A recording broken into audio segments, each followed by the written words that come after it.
All right, what's up? What's up? Good morning to you. Late morning for some of you, but either way, good morning. Welcome back, Bear Down. The Bears are in the thick of training camp, and there's a little bit I'm going to say on that. Man, I just feel like it's too early to be getting riled up or ruffled over anything.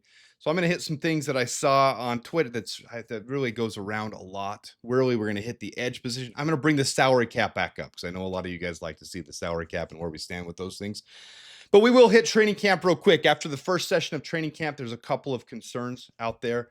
Number one, that Luther Burden is a no-show, that he is not participating. I don't think it's a huge non-issue, especially as you know that he had a soft tissue injury.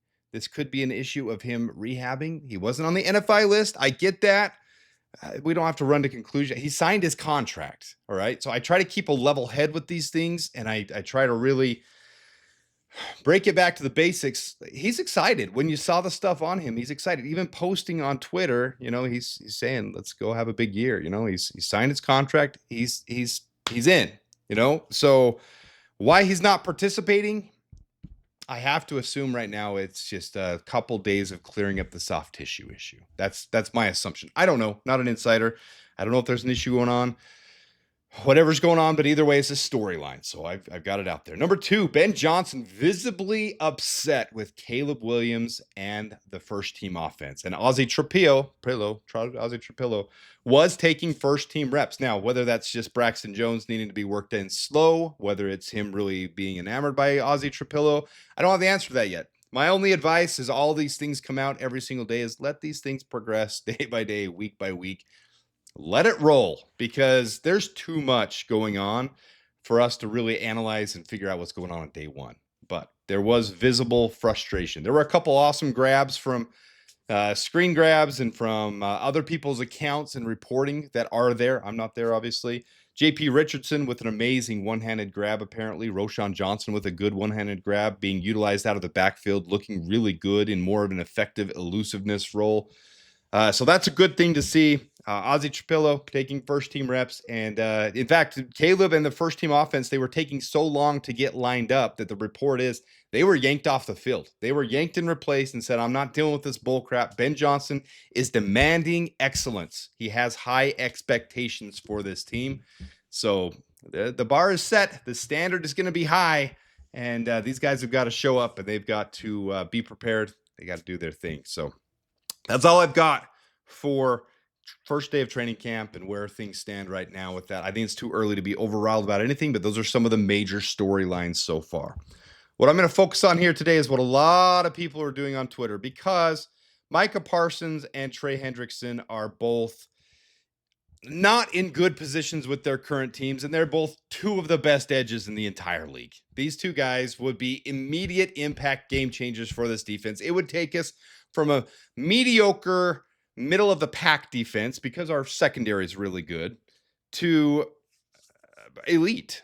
I really do think it would be a top 10 defense with one of these two guys. And that's the appeal and the advantage of people doing this on Twitter. So I didn't show who posted this. I don't even know if they want this shared, but they were hypothetical Micah Parsons, 2 first and a third, or Trey Hendrickson for a second. I don't think you'll get Trey Hendrickson for a second. I don't think that's realistic. Just because he's in dispute with Cincinnati, they can hold out. They can, whatever. He's worth at least a second and a third, in my opinion. So it's not that far off. It's not a first, but I think they would get a first for him potentially. Either way, it's hypothetical. Would we trade for one of these two guys? And while I like the idea of it, I've made a video on this a long time ago in the off season, before we didn't do it, before we drafted. So this isn't a hypothetical. Will we or are we going to do? What would it take? This is why it's not going to happen, in my opinions. For that, you guys know I like to bring up the spreadsheets. It's kind of the thing that I do with the salary cap. So let me pull the 53-man roster. You don't see the future spreadsheets up and what the team needs are. So in here, you'll have it broken down by positions, and then over here, 53-man count, 90-man count, and organized by each year. So you can see Case Keenum, Tyson Bagent, both not on the roster next year. As of now, I don't see any way Tyson Bagent isn't re-signed as a restricted free agent, that they'll offer him that tenure. Yeah, they'll tender that contract, I should say. And then we'll have him on the cheap still for a year. For a backup that's been here for several years that has decent potential, I think that's great. I don't think there's any trade value in Tyson Bagent, but so then you see the count over here in this little box kind of shows, which ones right now are consensus projected to make the 53-man roster. I want to see Ian Wheeler make the roster over Travis Homer, but I'm going off the consensus. Same thing down here as we move down a little bit to Tyler Scott. I don't see Tyler Scott making the roster, but right now the consensus is still that Tyler Scott's on this roster. So scroll down through here. I also want to see Joe Wilson. You guys know a lot of this stuff, but Bill Murray, I would love to see in that top 10 there. So anyways, we scroll down here. You can see that Tano Passon, I still got to get his name down.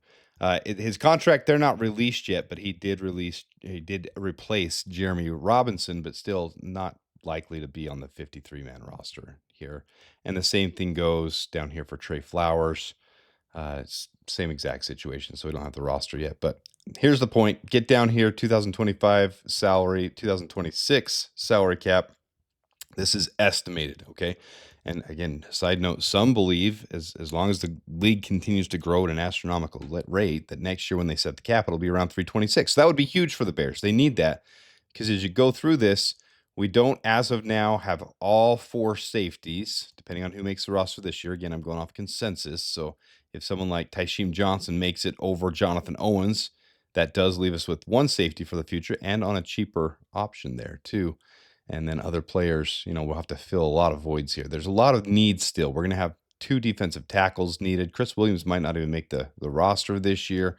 We'll see what happens. But so here's the salary cap this year. As it stands right now, where we realistically are $8.822 million left. That's what we have left with our rollover, with where the cap sits, with our dead money, and then allocating that $4 million for the practice squad. Each one of those players on the practice squad will make about $250,000 a year. So not that much, but for me and you, that's, really good.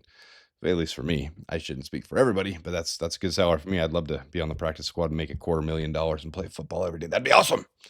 So next year, you can see the salary cap there, and you can see where we are currently. So even with less players, we need, and I do think Luke Elkin will make the roster over Scott Daly, so that would be filled there if that's true.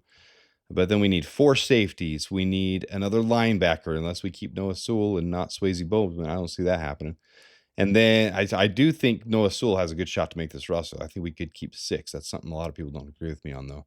But we need a defensive tackle. We need another defensive end. We need, more depth here on the defensive line. And then, on the offensive line, Braxton's not coming back. So we're going to need to draft or sign some depth. I can see us continue to sign that way. But there are also some players that could free up some salary cap this year. Ryan Bates, $4 million. We could save $3.5 million of that. Chris Williams, we could save $3 million there with Chris Williams if we cut him and keep somebody else, which I do think is a huge possibility, very possible. So there's, $7 million there alone, $6 million, I should say, $6 million there alone, but we have some big signings to make next year. Tight end depth, a couple wide receiver depth. We probably don't need to add a superstar. So none of these are huge. They can be filled through the draft, but even that, the draft is not included here. Okay, so this $299 million does not include the draft, which is going to be roughly $14-15 million with how things are escalating and going up. And then on top of that, players like Darnell Wright. I'm sorry, I'm scrolling through this fast and I'm going from place to place. So players who are on first contracts, rookie contracts, if they are in the top of the league, if they excel, if they do really well, they get escalators. So this $6.6 million could be escalated up next year, and it probably will be escalated up if the league says Darnell Wright is one of the best right tackles in the league, and the Bears, we got a 5th-year option coming in 2027. We'll probably exercise that or extend him next year, which I can very highly see, because you can see the way we've built this roster is, so here's the $299 million next year, but then $225 million in 2027. There's a lot more needs. So this is only, 30 players that we have around in 2027. But there's a lot more needs coming down the future. So there's going to be a need to fill a lot of those holes and sign some of these players. Let me just go show real quick here. Tyreek Stevenson, he did have that escalator this year too. I think I have that somewhere. Yeah, here's the escalator. So here's the bump. These 3 guys got bumps this last year. So Braxton Jones was $1.17 million. He was set, a late round pick, a day 3 pick, and they bumped him up to 3.324. Jaquan Brisker, same thing. They bumped him up. Kyler Gordon, same thing, bumped him up. So not Tyreek Stevenson, sorry, Jaquan Brisker is who I was thinking of.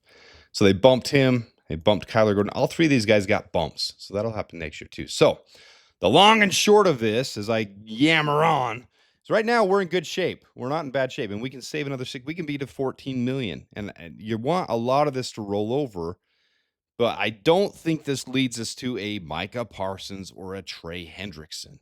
If anything, look at the tea leaves, and you can see this is probably a 1 year. Whoever we bring in for this defensive line, if I think that's the only real position of need right now. You know, if we need one more guy to rotate in with Montez Sweat, Dio Dangbo, Austin Booker.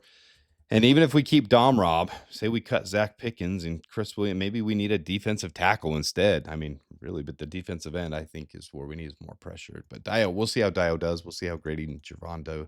I think we've got a decent defensive line, but I think it's consensus. We could add one more here.